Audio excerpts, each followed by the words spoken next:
Activité numéro 1, la découverte des graphiques des fonctions du second degré.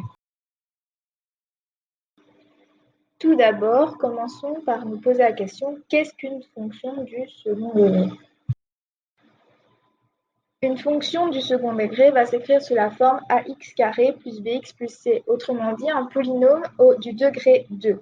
Comme pour la fonction du premier degré, elle aura une ordonnée à l'origine et d'éventuels zéros, et son domaine, ce sera l'ensemble des réels. On écrira dom_f est égal au réel.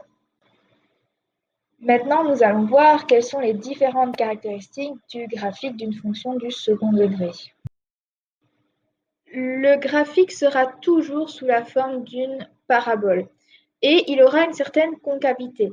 Alors, on aura la concavité vers le haut comme le graphique qui est à gauche et une concavité vers le bas comme le graphique qui est à droite. Ensuite, nous avons l'axe de symétrie qui est sous la forme x égale k. Donc, pour l'exemple, on a x égale 2.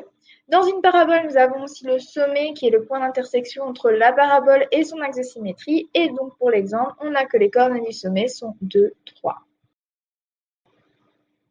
Et pour terminer cette partie, une parabole, elle va posséder un point d'intersection avec l'axe y, ça sera son ordonnée à l'origine, et elle aura au maximum 2 points d'intersection avec l'axe x, ce sera les racines ou les zéros.